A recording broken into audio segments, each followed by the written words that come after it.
Vamos ao vivo lá para Brasília, os parlamentares discutindo agora o relatório final da CPMI do INSS. O texto não é consenso na comissão, o que abre espaço para a aprovação de um relatório alternativo liderado pela base governista ou até mesmo que a comissão termine sem um relatório aprovado. Quem nos atualiza direto lá do Congresso Nacional é a repórter Carol Rosito. Boa noite, Carol.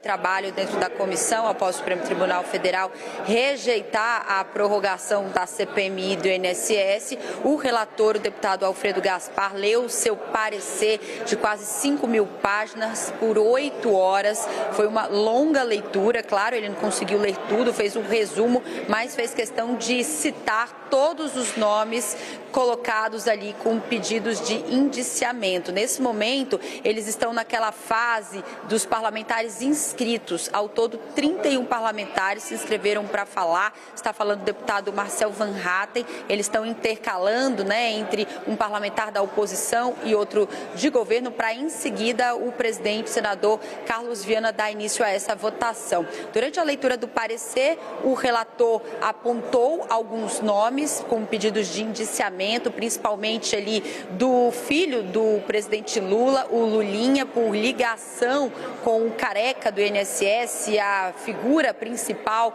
de toda essa fraude. Também ministros na gestão do presidente Lula, como o ex-ministro da Previdência Carlos Lupe, e também ex-ministros na gestão do ex-presidente Jair Bolsonaro. Citou ainda, pediu investigação em relação a ministros do Supremo, como Dias Toffoli, e também a esposa do ministro Alexandre de Moraes, em relação ao contrato de 129 milhões de reais de Vorcaro com o escritório de advocacia de Viviane Barsi, e pede exatamente que a Polícia Federal investigue qual a relação de Vorcaro com ministros da Suprema Corte. Gerou grande embate dentro da comissão hoje a apresentação do relatório de Alfredo Gaspar, com os governistas que discordaram dos nomes, de parte dos nomes que citam pessoas ligadas ao presidente Lula. Como estratégia, os governistas agora pretendem tentar rejeitar o parecer quando for colocado em votação. Em tese, eles têm maioria, estão traçando algumas estratégias também, como troca de membros. O ministro da Agricultura, Carlos Favaro, foi exonerado para voltar à sua cadeira de senador e participar da comissão e votar a favor, então, do governo, contra o relatório. E isso gerou um grande embate, com essa expectativa de se vai haver a rejeição ou aprovação do relatório e se o presidente Carlos Viana vai designar um novo relator para que esse chamado relatório paralelo da maioria seja apresentado também. O fato é, Caio, que os parlamentares dentro da comissão nesse momento seguem dizendo que essa votação acontece ainda na madrugada de sábado, praticamente. Então, no finzinho da noite de sexta para o início da madrugada de sábado, a gente segue acompanhando, claro, os desdobramentos desse último dia, já que, em tese, os trabalhos encerram no dia 28 de março, depois que o Supremo não autorizou a prorrogação. Volto com você. Carol, só para dar uma atualizada aqui também para quem nos assiste. Nesse exato instante, os parlamentares estão falando. Em que ordem que está, quem que está falando, quantos faltam e quanto tempo cada um tem para falar? Pois é, olha, foram 31 parlamentares inscritos, estamos no 11º com o deputado Marcel Van Hatten.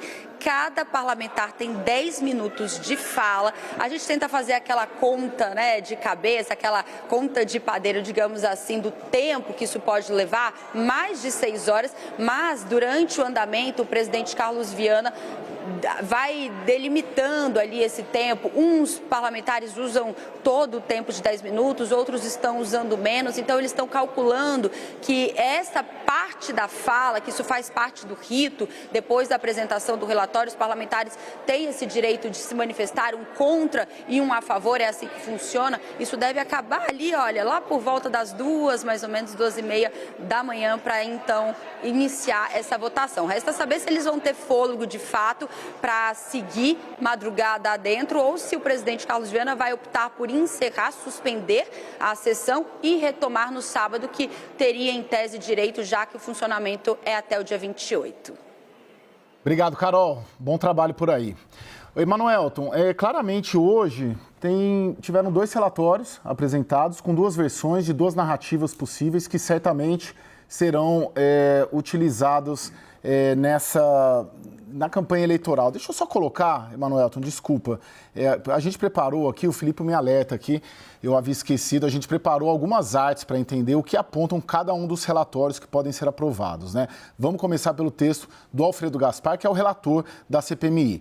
Ele coloca o Lulinha como alguém que abriria as portas do governo para fraudadores e destaca as viagens do filho do presidente ao exterior com o careca do INSS. E o Alfredo Gaspar também diz que as quebras de sigilo barradas pelo Supremo impossibilitaram avanços sobre suspeitas em relação a movimentações financeiras de Lulinha. O relatório também destaca o papel de Carlos Lupe no Ministério da Previdência com a explosão de descontos associativos a partir de 2023. Os alertas ignorados e a indicação do Alessandro Stefanuto para a presidência do INSS. E ele pediu também, importante, a prisão preventiva do Lulinha, né? Investigações sobre Dias Toffoli e o indiciamento dos ex-ministros Carlos Lupe e José Carlos Oliveira. Aí, agora a gente dá uma olhada, o relatório dos petistas, né? O relatório dos governistas, né? O que eles querem aprovar? O que aponta esse relatório? Que as fraudes foram estruturadas no governo Bolsonaro, que esse relatório cita também as questões como a ampliação de entidades aptas a descontos, o fim da revalidação anual para descontos e o fato do Zé Carlos Oliveira chegar ao Ministério da Previdência. O relatório do PT também coloca que o governo Lula desmantelou o esquema com a operação sem desconto, suspensão de descontos associativos e o ressarcimento de beneficiários. E os governistas querem o indiciamento do ex-ministro Onyx Lorenzoni, foi ministro do governo Bolsonaro. Pedem também indiciamento do Jair Bolsonaro e investigações sobre as relações entre Flávio Bolsonaro, candidato a presidente da República, e uma irmã do contador do careca do INSS.